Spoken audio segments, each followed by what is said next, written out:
안녕하십니까, 레피드입니다. 6월 17일 두산 에너빌리티 보도록 하겠습니다. 증시 먼저 보겠습니다. 코스피 0.66% 상승했고요. 코스닥은 1.13% 상승했습니다. 오늘은 양증시 둘 다 상승하면서 마무리가 되었고요. 코스피는 4,200억 정도 외국인 투자자가 매수를 진행하면서 2,600선을 계속해서 유지를 하고 있습니다. 코스닥은 급락을 했던 부분에 대해서 다시 상승을 하면서 꾸준히 또 올라가 주면서 진행되고요. 외국인 투자자 700억, 기관 투자자가 900억 정도 매수하면서 진행이 되었습니다. 자, 코스피는 지금 꾸준히 올라가고 있죠. 그래서 21선과 함께 올라가는 모습인데요. 고점을 찍고 이제 2650선 정도에서 조정을 받으면서 살짝 이제 떨어지다가 다시 한번 상승을 진행을 했습니다. 그래서 금요일 시장에서 또 상승을 진행하면서 올라가는 모습을 만들었는데요. 추가적으로 올라가 주는지 그런 것들을 살펴보면 되겠습니다. 그래서 꾸준히 올라가는 추세다 보니까 대형주 위주로의 상승이 진행이 되고 있고요. 거기에 대해서 천천히 지켜보면 되겠습니다. 그래서 모든 이평선들이 지금 정배열된 상태에서 정배열된 이 우상향이 진행되고 있다 보니 시간이 우리에게 필요한 것 같습니다. 그래서 꾸준히 올라가다 보면 결국에는 고점에 도달할 수 있을 거고요. 점점 고점을 높여가는 상승 추세가 이어질 수 있다라고 말씀을 드릴 수 있겠습니다. 지금 우리나라 증시뿐만 아니고 전 세계적으로 증시가 좀 올라가지고 있습니다. 특히 니케이라든지 아니면은 그런 다우 나스닥이라든지 이런 쪽은 우리나라 증시보다 좀 더 강하게 올라가지고 있는데요. 우리나라도 분명히 이 유동성 자금이 풀리기 시작한다면 확실히 힘을 받을 거라고 생각을 합니다. 자, 코스닥 시장은 또 반등을 하고 있습니다. 이 시가총액 상위 종목 위주로의 급락이 있었고요. 거기에 대해서 다시 이렇게 또 말아 올리면서 꾸준히 올라가는 모습을 유지를 하고 있습니다. 그래서 21선과 갭을 유지하면서 우상향을 진행을 하고 있는데요. 계속 상승 추세가 이어지는지도 한번 체크해 보겠습니다. 확실히 이제 2차전지 관련 테마들이 힘을 쉽게 죽이지 않고 꾸준히 그 상승세를 유지를 해주고 있는데요. 그 덕분에 지금 코스닥 이 시가총액이 상당히 많이 높아지고 있습니다. 그래서 코스피보다 빠르게 지금 이렇게 회복을 하였고요. 앞으로 그 다음 고점이 상당히 기대가 되는 그런 대목입니다. 그래서 이제는 금리 인상이 어느 정도 마무리가 되어 가고 있지만 아직까지 이제 하반기에 미국의 FOMC에서 추가적인 베이비 스텝 금리 인상을 예상을 좀 하고 있습니다. 그래서 올해는 금리 인하가 쉽지는 않을 거라고 생각이 되는데 그래도 시간이 지날수록 이제 그런 금리 고금리에 대해서 시장은 이미 적응을 한 것 같고요. 그 특별한 또 이제 큰 악재가 터지지 않는 이상은 조금은 증시가 반등하는 방향으로 계속 이어질 가능성이 있다라고 생각을 합니다.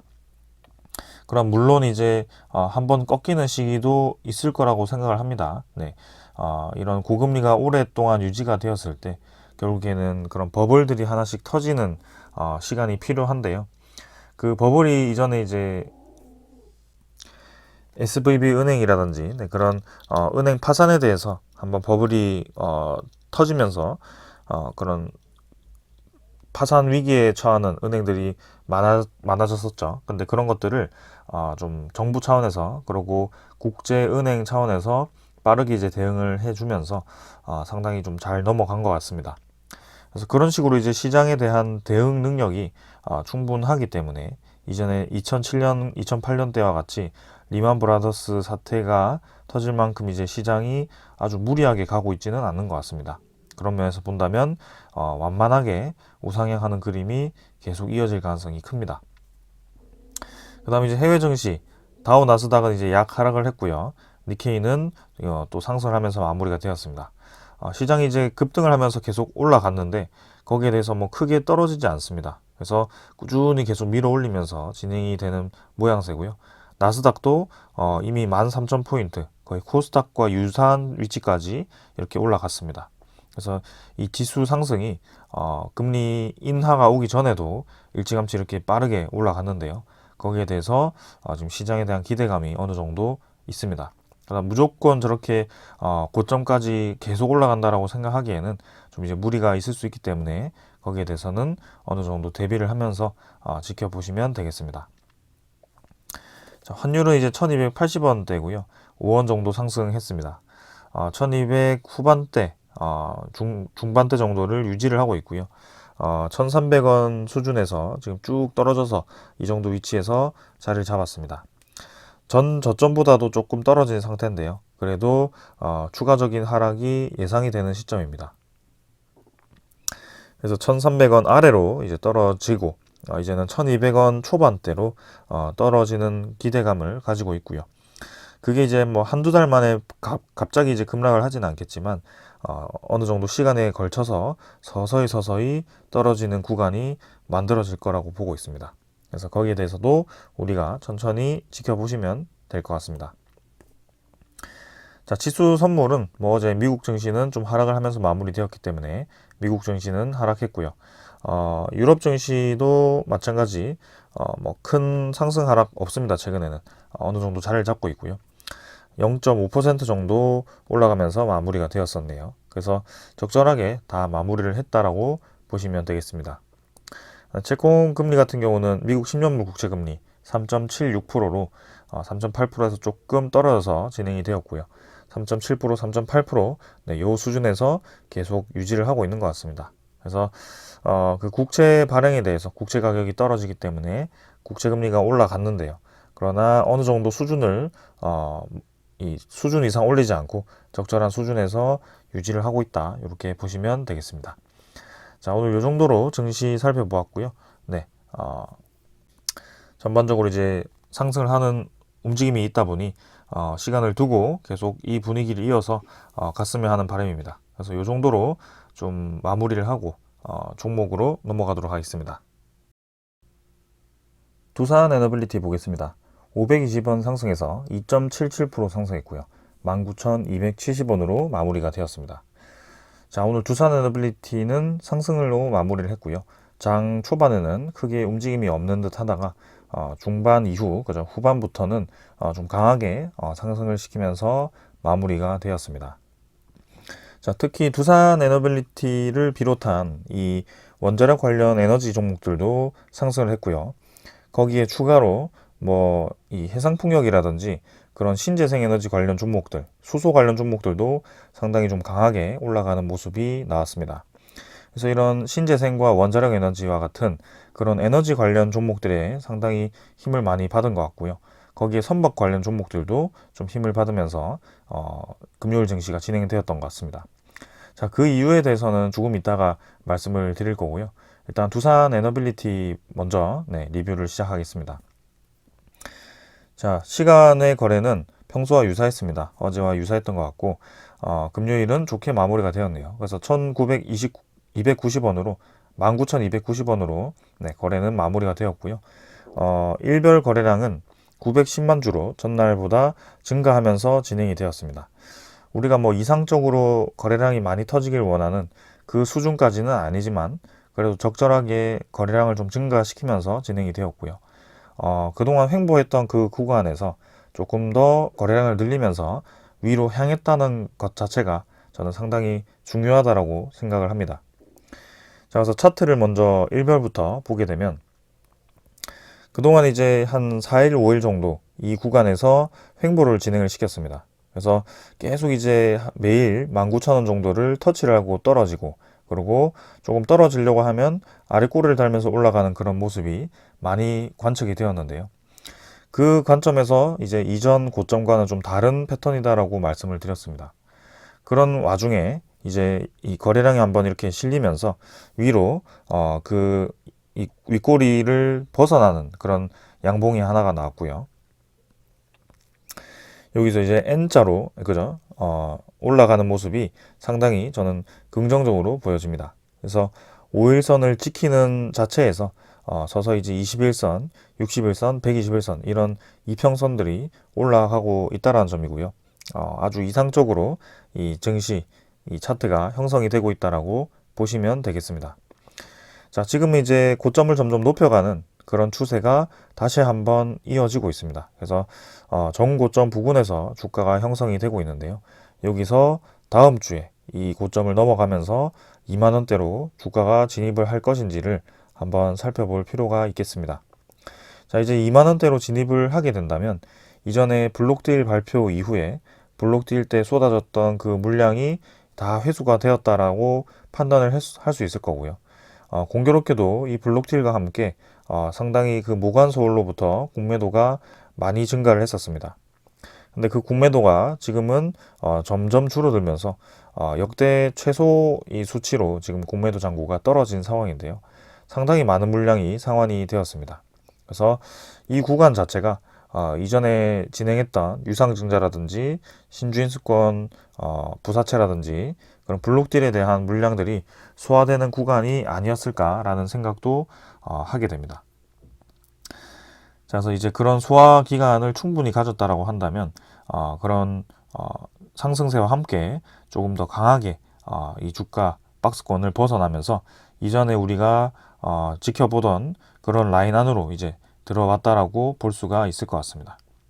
그래서 여기서 상승세가 좀 강하게 진행된다라고 했을 때는 최소한 생각해 볼 수 있는 구간은 2만 1,000원, 2만 2,000원, 뭐 3,000원까지도 가능할 것 같습니다. 그래서 빠르게 올라갔을 때는 요 정도 수준이라고 저는 생각을 하고 있고요. 그 계속 이제 이 15,000원대부터 쭉 올라서 이전처럼 뭐 2만원, 3만원까지 단숨에 올라간다. 이렇게 또 생각하면 좋겠지만 그렇게 나오기는 쉽지는 않을 거라고 보고 있습니다. 근데 그렇게 나오기 위해서는 아주 이제 이 좋은 소식 하나가 좀 나와준다면 그렇게 강하게 나갈 수 있겠지만 일단은 조금씩 이제 한 단계씩 그 저항선을 격파를 하면서 나가는 것이 상당히 중요하다라고 저는 생각을 하고 있습니다. 자, 그래서 천천히 한번 살펴보시면 될 것 같고요. 이 수렴 구간에서, 그죠? 5일선 수렴 구간에서 위로 일단 주가가 향했다라는 것이 굉장히 중요하다라는 점이고, 그 다음 주부터 해서 이 상승세가 계속 이어지는지 그런 것들을 살펴보겠습니다. 그리고 거래량이 죽지 않고 점점 이제 다시 늘어나는 방향으로 진행이 되는지 그런 것들을 살펴볼 필요가 있겠습니다. 네, 대충 이런 식으로죠. 네, 한번 기다려 보겠습니다. 자, 그 다음은 이제 월봉은 뭐 당연히 잘 진행되고 있고요. 네, 6월은 상당히 강하게 지금 증시가 이어지고 있습니다. 분위기가. 전반적인 시장 분위기도 괜찮고 종목 분위기도 괜찮고 지금 에너지 테마에 수급이 다시 들어온다는 것도 괜찮습니다. 그래서 더할 나위 없이 좋은 상황이기 때문에 조금 더 힘을 내서 이 월봉 수렴 구간에서의 강한 음봉을 다시 메워주는 양봉이 하나 나왔으면 하는 바람입니다. 자, 사실 전고점 부근에 위치를 하고 있지만 종가 기준으로 살펴보았을 때 이 19,000원의 종가가 이전에 딱 한 번 있었죠. 19,300원 정도. 네, 그래서 지금 딱 종가 기준으로는 전고점에 도달을 했습니다. 그래서 이 수준에서 추가적인 상승이 나오는지가 중요할 것 같고 만약에 상승해서 넘어간다면 종가 기준으로는 고점을 갱신하게 되는 그런 상황이 만들어지기 때문에 네, 다음 주 시장 한번 기대를 해보겠습니다. 자, 차트는 이 정도로 좀 살펴보고요. 공매도 잔고를 한번 살펴보겠습니다. 자, 두산에너빌리티 공매도 잔고입니다. 오늘도 공매도 잔고가 감소를 했고요. 398만 주에서 312만 주로 약 86만 주가 또 감소를 했습니다. 계속해서 지금 공매도 잔고가 급락을 하고 있습니다. 쭉쭉쭉쭉 떨어져가지고 300 초반대, 그죠? 좀 있으면 이제 200만 주대로 진입을 할 것 같습니다. 사실 6월 13일, 6월 14일에는 외국인 투자자가 매수를 진행했다가 장 마감 즈음에 이제 매도를 해서 이제 집계가 매도로 이렇게 접근이 되었었는데요. 이번에도 계속 외국인 투자자가 매수를 이어갔다는 점에서 본다면 공매도 잔고는 더 줄어들었을 가능성이 크다라고 보고 있습니다. 그래서 가지고 있던 공매도 잔고를 거의 다 상환을 시켰다 이렇게 이해를 할 수 있을 것 같고 일별 공매도 거래량도 지금 14만 주, 네, 전체 거래량의 1% 수준이기 때문에 크게 많지 않았습니다. 신규 공매도는 크게 늘어나지 않았다라고 보고 있고요. 그 대차 잔고 또한 공매도 잔고와 함께 같이 줄어들고 있다는 점에서 상당히 긍정적으로 바라보고 있습니다. 자, 대차장고도 한번 같이 보겠습니다. 대차장고도 마찬가지 오늘 상환이 되었습니다. 96만 주 상환이 되면서 체결 대비해서는 한 80만 주 정도가 줄었고요. 그래서 잔고가 지금 1780만 주로 대차잔고가 줄어들었습니다. 계속 이렇게 대차잔고가 줄어드는 모습이 이어지고 있고요. 이전에 2020년대에 공매도가 금지되기 전에 이런 수치를 봤던 적이 있는데, 공매도 금지가 풀리고 나서는 이렇게 공매도 잔고와 대차 잔고가 줄어들었던 모습은 저는 두산 에너빌리티에서는 처음 보는 것 같습니다. 그래서 상당히 지금 뭔가 큰 의미가 있는 수치가 나오고 있는데요. 이 대차 잔고와 공매도 잔고가 줄어들면서 외국인 투자자에 대한 지분은 이제 반대로 늘어나고 있다는 점이 중요한 포인트라고 생각을 합니다. 자, 공매도 이 비율도 보시면 1.6%대, 그죠? 0%대, 1%대 이렇게 계속 공매도 신규가 크게 없다라는 겁니다. 신규 수량이 별로 없고, 이 예비 공매도 잔고라고 볼 수 있는 그런 대차 잔고 또한 감소를 하고 있기 때문에 전반적으로 이 신호가 다 괜찮습니다. 그리고 추적 물량이 185만 주에서 당일이 135만 주 이렇게 조금 줄어들긴 했지만 외국인 투자자가 또 공격적으로 매수를 했었는데요. 지금 전일에는 뭐 매수해서 75만 주로 매도가 나오긴 했지만 결국에는 또 이렇게 매수를 해주면서 13.75%까지 보유율을 다시 늘려놓은 상황입니다. 그래서 이 보유 비중이 계속 늘어나는지를 또 이제 살펴봐야 될 것 같고요. 거래원을 살펴보시면 전날도 마찬가지 모간서울, JP모간이 또 이렇게 많이 매수를 했습니다. 최근에는 계속해서 이 모간서울 창구로부터 매수가 이어지고 있고요. 그 공매도 잔고 또한 공격적으로 줄어들고 있습니다. 그래서 모건서울의 수량, JP모건의 수량이 계속 늘어나고 있고, 신한증권 마찬가지입니다. 그래서 상당히 이 공격적인 매수가 이어지고 있고, JP모건과 모건서울이 이 금요일에도 이렇게 공격적으로 매수하면서 주로 주가를 올린 세력이 이 외국인 투자자가 아닐까라는 생각도 하게 됩니다. 자, 그래서 어떤 이유에선지 공매도와 대차 잔고를 이렇게 아주 빠르게 상환하고 있고 물량은 빠르게 늘리고 있는 그런 외국인 투자자입니다. 그래서 그 물량을 이제 확보하는 것이, 사실 공매도 잔고가 거의 다 상환이 되었다라고 본다면 이제 다음 주부터는 크게 많은 물량을 무리하게 유입시키지는 않을 거라고 보고 있는데요. 근데 이제 다음 주 시장부터 이제 어떻게 이 거래량과 상승세를 유지시키는지, 혹은 이 정도에서 다시 조정을 주는지, 그런 것들을 좀 살펴보면 좋겠습니다.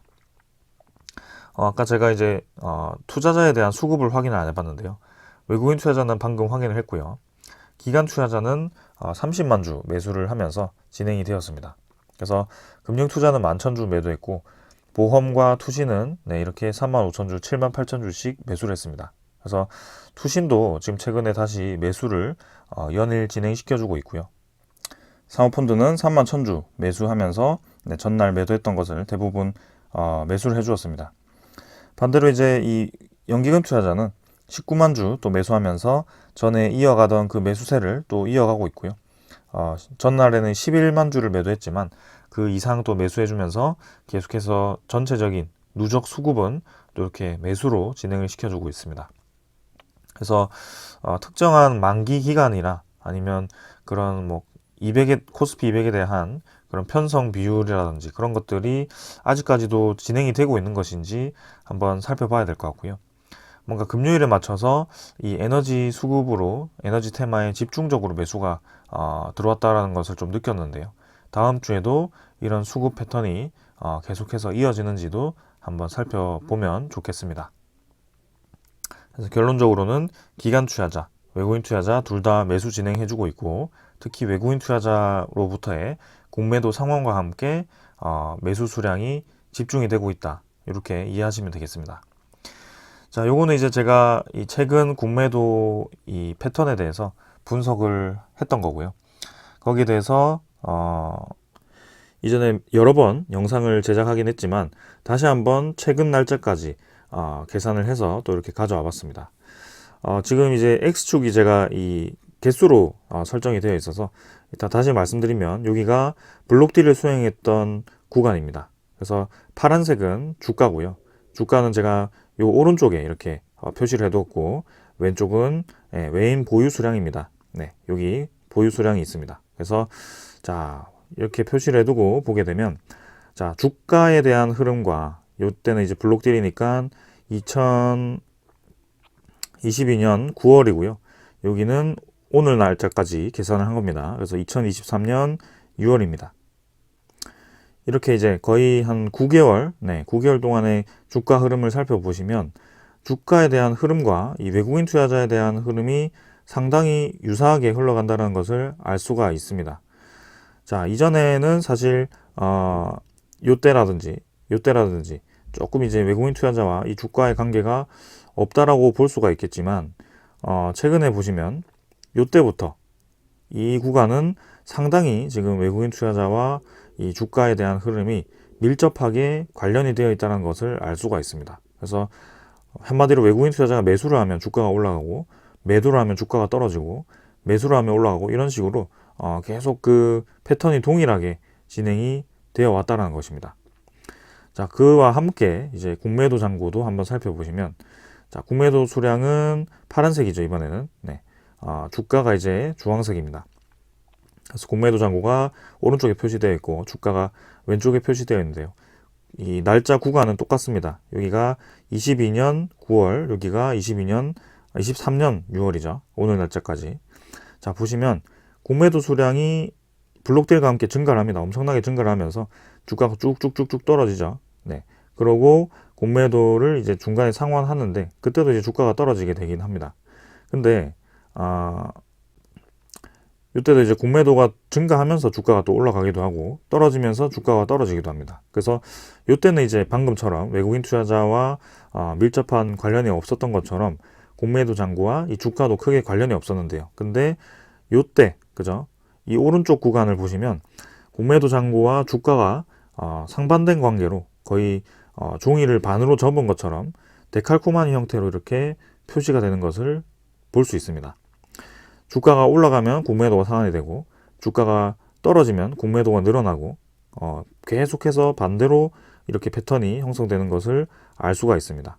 그래서 최근에도 마찬가지고요. 그래서 공매도 잔고만 살펴보시면 어느 순간부터 이 평균적으로 유지를 하던 1600만 주, 1500만 주, 1400만 주 이런 수준에서 갑자기 이제 이때부터 공매도를 뚝 떨어뜨립니다. 잔고를 저점을 한번 찍고 다시 한번 물량을 채우고요. 근데 다시 한번 그 이전 저점보다 공매도 잔고를 또 떨어뜨립니다. 근데 그 물량을 또 다시 채웁니다. 그리고 다시 한번 공매도 물량을 그 이전보다 더 떨어뜨리면서 약간 이렇게 계단식으로 물량을 채웠다가 줄였다가 채웠다가 줄였다가 하면서 진행을 시키고 있습니다. 제가 주목하는 것은 공매도 잔고를 이제 결국에는 다 상환을 시키기 위해서 떨어뜨리는 것인지 아니면 이렇게 줄였다가 늘렸다가를 계속 반복을 할 것인지를 주목을 하고 있는 상황이고요. 여기서 이제 다음 주 시장에서 공매도 잔고가 또 급격히 늘어나면서 주가가 떨어지기 시작하는지를 제가 집중적으로 살펴볼 겁니다. 그러나 어떤 뭐 MSCI라든지 아니면 코스피 200이라든지 그런 리밸런싱 관련해서는 이미 이제 다 끝났기 때문에 그런 리밸런싱을 통해서 물량을 확보하기 위해서 이 공매도를 활용했다면 적절하게 이제 마무리가 되지 않았을까라는 저의 생각이고요. 그렇다고 한다면 이제는 공매도 잔고가 급격하게 늘어나지 않고 다음 주 시장에서도 이런 수준 적절하게 유지하면서 주가도 크게 내리지 않고 올라갈 것으로 좀 생각을 하고 있습니다. 자, 그리고 이제 주가와 공매도 수량을 확인해 보았으니까 외국인 보유 수량과 공매도 수량을 확인해 보시면 주황색이 이제 외국인 보유 수량이고 공매도 수량이 오른쪽 파란색입니다. 자, 마찬가지입니다. 이 주가와 그 다음에 외국인 보유 수량이랑 공매도 잔고가 오른쪽에는 이제 굉장히 밀접하게 관련이 있었고 왼쪽에는 뭐 크게 주가와는 관련이 없었죠. 근데 이 외국인 보유 수량과 공매도 잔고 수량을 살펴보시면 거의 처음부터 블록딜 시작부터 오늘 날까지 모두가 다 대칭입니다. 데칼코마니처럼 이렇게 형성이 되어 있습니다. 그림이. 제가 억지로 조작해서 그린 것도 아니고요. 네이버 이 증권에 있는 그 데이터를 기반으로 그래프를 그린 겁니다. 그래서 종이 접는 것처럼 딱 이렇게 절반으로 나뉘어서 위아래로 형성이 되는데요. 그 말인즉슨 이 최근에 근 9개월 동안의 이 공매도 수량이 외국인 투자자로부터 대부분 나왔다라고 이해를 할 수가 있습니다. 이 보유 수량의 차이와 공매도 수량의 이 차이랑 이런 것들도 거의 절대적으로 비슷할 만큼 상당히 밀접하게 관련이 있다는 것을 여러분들께 좀 말씀을 드리고 싶습니다. 그래서 이번에도 공매도 종목 쭉 줄어들면서 외국인 투자자 지분이 늘어나고요. 전에도 마찬가지고요. 계속 그렇게 진행이 되어 왔습니다. 그래서 외국인 투자자, 공매도 잔고, 그리고 주가, 최근에는 이 세 개가 같이 연관이 되어 있기 때문에 한번 주시를 해서 여러분들께 계속해서 모니터링을 하고 결과를 알려드리도록 하겠습니다. 그 주 공매도 세력은 이 모간서울이죠. 거래원에서 아까 보았듯이 60일 동안의 거래원을 보시면 모간서울이 이렇게 상위 매수자로 위치를 하게 됩니다. 이 짓을 이제 또 할 것인지를 살펴볼 거고, 그런 보유 물량이 늘려가는 상황에서 이제 그런 공매도를 활용하는 것이 끝났다라고 한다면 더 이상 이런 상황은 만들어지지 않을 거라고 생각을 하고 있습니다. 그래서 다음 주 시장을 좀 지켜보도록 할게요. 자, 그 다음은 이제 기술적인 부분, 이런 것들 이제 다 말씀을 드렸고, 두산 에너빌리티 소식들 좀 전해드리도록 하겠습니다. 자, 먼저 전해드릴 소식은요. 뉴스케일 파워가 미국 애리조나에도 SMR을 공급을 검토하고 있다라고 이렇게 나왔습니다. 그래서 이 뉴스케일 파워의 홉킨스 사장이죠. 홉킨스 사장이 기술 협력을 논의하고 있다라고 이렇게 얘기를 했고요. 애리조나 원전 발전량 비중이 천연가스 다음으로 높기 때문에 원전 에너지에 대한 투자를 아낌없이 할 가능성이 큽니다. 그래서 지금 미국의 아이다호주의 SMR 공급을 위해서 지금 차곡차곡 준비를 하고 있고, 실제로 두산 에너빌리티가 그 기자재를 발주를 받아서 지금 이제 소재 제작을 하고 있는데요. 연말에는 이제 그런 원자로까지 발주를 받아서 약 6천억 원 정도의 수주를 할 것으로 기대를 하고 있습니다. 그래서 소형 모듈 원전 SMR 6기에 대해서 6천억을 수주할 수 있기 때문에 이 미국 애리조나라든지 이런 쪽에 또 저런 6기의 단지를 공급하게 된다면 그 단지 수주를 할 때마다 두산 에너빌리티는 6천억 정도의 기자재를 수주할 수 있다라고 또 기대를 할 수가 있습니다. 이미 루마니아에도 건설을 하게 되고요. 그 다음에 폴란드에도 건설을 하게 되고요. 체코에도 검토를 하고 있기 때문에 앞으로 두산 에너빌리티가 이 SMR에 대해서 기자재 공급을 할 수 있는 기회가 많이 늘어날 것으로 보여집니다. 그래서 2030년대까지, 2035년까지 시장이 600조 이상으로 성장을 한다라고 했을 때 두산 에너빌리티가 연평균 1조 2천억 정도의 수주를 잡았거든요. 그 1조 2천억이라는 것은 저렇게 SMR 12개에 대한 기자재를 공급할 수 있다라고 볼 수 있다라는 겁니다. 그래서 그 단지가 계속해서 이렇게 SMR 뉴스케일 파워가 공급을 하게 되었을 때 두산 에너빌리티는 꾸준히 그 수주권들을 확보할 수 있을 거라고 아주 긍정적으로 바라볼 수가 있습니다. 우리나라 경북 울진에도 SMR 단지를 검토하고 있기 때문에 그런 것들을 한번 살펴보도록 하겠습니다. 자, 그 다음은 목요일에 제가 말씀드렸던 건데요. 우리나라에서 이제 해상그리드 산업협회를 창립을 하고 그 중심 기업으로 LS전선, 두산 에너빌리티, 효성중공업이 주축이 되어서 이 20개 기업이 참여를 해서 앞으로 해상 풍력에 대한 대규모의 단지를 건설하기 위한 그런 공급망이라든지 협력 관계를 이렇게 공유를 했습니다. 근데 그 다음날 금요일에 바로 이런 소식이 나왔습니다. 올해 해상풍력선 10조어치가 나오게 된다라고 하고요. 하나오션과 삼성중공업이 수혜를 볼 거라고 기대를 하고 있습니다. 자, 해상풍력선이라는 것은 해상풍력 단지를 건설하기 위해서 이렇게 해상풍력을 설치하는 그런 바다 위에 떠 있는 이런 선박이라고 보시면 되는데요. 해상풍력을 대규모로 건설하기 위해서 이 바다에 떠 있는 선박을 10조어치를 건조를 해야 된다라는 그런 분석이 나왔습니다. 그래서 내용을 보시면 올해 해상풍력선 발주가 본물 터지듯이 쏟아질 전망이다. 이미 선주들은 해상풍력 발전 단지 조성을 위한 신조선에 많이 투자를 하고 있지만 지금보다 더 많은 용량이 필요하기 때문에 추가적인 발주가 예상이 된다고 하고요. 그 해상풍력 투자가 지속이 되면서 최대 10조 원 규모의 그런 선박이 발주가 될 거로 기대를 하고 있습니다. 요건 이제 우리나라 해상풍력 시장뿐만이 아니고 국제 그죠 글로벌 해상풍력 시장도 같이 커지고 있기 때문에 이렇게 수혜를 보고 있다라고 보시면 되는데요.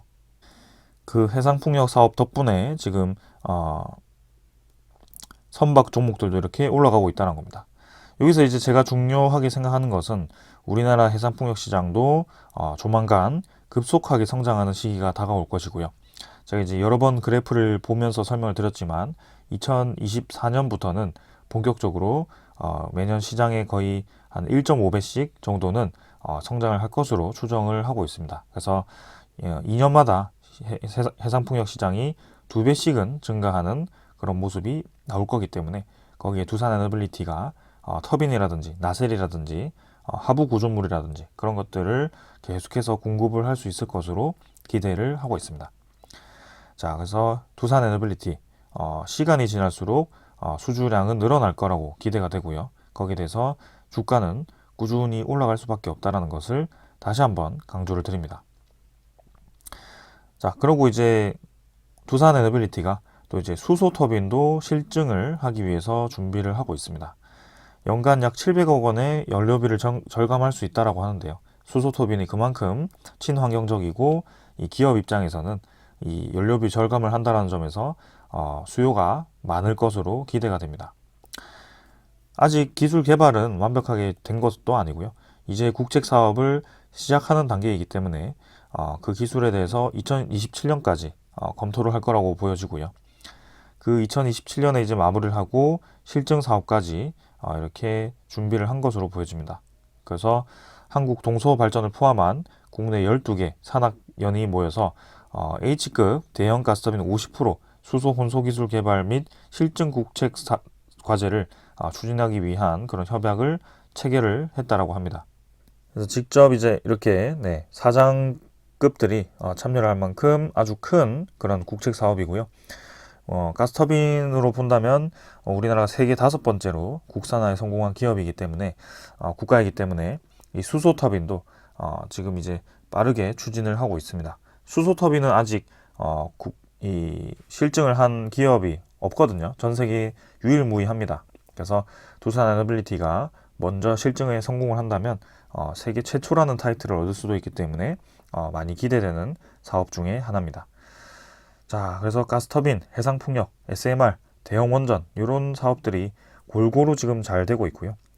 사우디 쪽에서도 이제 곧 해수 담수화 플랜트라든지 그런 추가 수주권들이 또 기대가 되고, 그 다음에 중앙아시아에서도 복합 화력 발전이라든지 이런 수주권들이 있었기 때문에 계속해서 지금 시장은 확대가 되고 있습니다.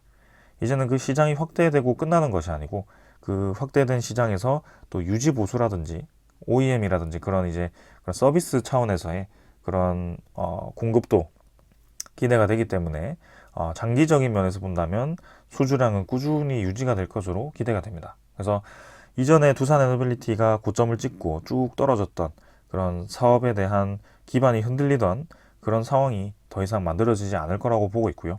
아주 탄탄하게 지금 다시 살아나고 있는 상황입니다.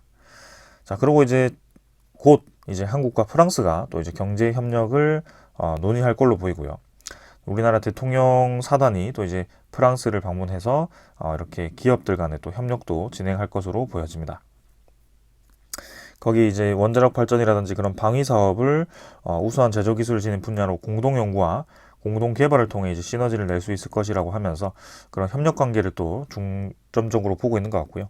수소 에너지와 같은 SMR과 그다음에 수소 에너지를 공동 개발하면서 기후 위기에 대한 그린 에너지 공급 확대를 이끌어내겠다라고 얘기를 했습니다. 그래서 19일에 이제 프랑스로 가서 그런 얘기를 한다라고 하고, 그다음에 이제 베트남에도 방문을 한다라고 하니까 곧 또 이제 좋은 소식들이 들려오지 않을까라는 기대감이 있습니다. 자, UAE의 무바달라에서 우리나라 국내 에너지 투자를 하기 위해서 준비를 차곡차곡 준비 중입니다. 그 소식이 아직 최근까지는 소식이 들려오지 않았지만 6월 9일자로 한다면 지금 에너지에 대한 투자를 위한 준비가 차곡차곡 진행 중이라고 알고 있습니다.